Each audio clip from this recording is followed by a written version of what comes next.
Près de 90% de personnes qui postulent pour un emploi ne seront jamais appelées. Si tu es sur cette chaîne, ça veut dire que tu recevras des conseils en recherche d'emploi, mais également des programmes qui vont t'accompagner à être plus efficace dans le domaine. Près de 90% de personnes qui déposent des dossiers auprès des entreprises pour un emploi ou alors pour une offre de recrutement ne seront jamais appelées pour un entretien. Pourquoi? En fait, parce que généralement, lorsqu'on poste une offre de recrutement, les personnes intéressées ou alors les personnes intéressées par l'offre courent rapidement pour aller répondre très vite, sous prétexte peut-être que c'est le premier arrivé qui sera le premier servi. Si tu es de ceux-là qui font ce genre de, je peux dire, d'erreur, non, vraiment ne le fais plus. En fait, sur cette chaîne, je vais te donner une astuce aujourd'hui pour multiplier rapidement tes entretiens de recrutement par 3. C'est la préparation. De 1. Préparez-vous à avoir les dossiers conformes aux besoins des entreprises. Tout commence par le CV. Mais avant même le CV, tout commence d'abord par savoir ce dont vous avez besoin. Est-ce que vous avez réellement besoin de cet emploi? Est-ce que vous êtes même prêt pour cet emploi? Est-ce que vous avez les outils nécessaires pour répondre à cette offre de recrutement?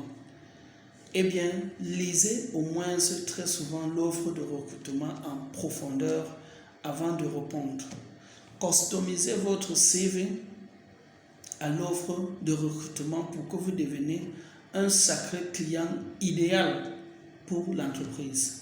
Si vous courez à dire que c'est le premier qui va déposer le dossier, certainement qui sera reçu ou alors interpellé pour l'entretien, eh bien vous faites très grande erreur. Pourquoi? Parce que l'entreprise, lorsque vous déposez tous les dossiers, elle a certainement une date limite de dépôt des dossiers. Et une fois que la date limite de dossier est atteinte, l'entreprise bloque même parfois l'adresse email et fait le dépouillement. Et l'entreprise ne se base que sur votre CV, sur les informations que vous y avez mentionnées, sur votre communication, sur tout ce que vous laissez comme trace sur les réseaux sociaux, sur le comportement que vous affichez, parce que je vais vous dire, l'entreprise en langage non verbal est capable, à travers les documents que vous avez donnés, si les gens sont très bien formés, savoir quel type de personne vous êtes.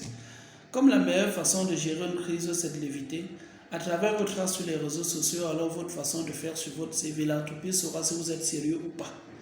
Alors je vais vous dire, préparez-vous en recherche d'emploi. Pour ce faire, je vous ai monté un très bon guide à la disponibilité de tout le monde de préparation en recherche d'emploi qui va vous permettre de vous préparer étape par étape à être une personne idéale pour un poste donné. Ça part de la préparation jusqu'aux entretiens de recrutement. En passant, il y a également 2 guides dans ce programme qui vont vous permettre de préparer vos entretiens de recrutement, mais également de préparer des questions pièges aux entretiens de recrutement. J'ai besoin de vous dire que si vous suivez vos guides, ce guide, vous allez au moins se multiplier par 3 ou par 4 les appels pour les entretiens de recrutement et certainement avoir l'emploi sur les temps qui vont suivre. Si cette vidéo vous a apporté un plus, abonnez-vous sur la chaîne, cliquez sur la cloche de notification pour ne rien rater et partagez pour vos proches pour qu'eux aussi bénéficient de la solution en un temps record. C'était Michel Biolon, c'était le conseil du jour et à plus tard. Merci.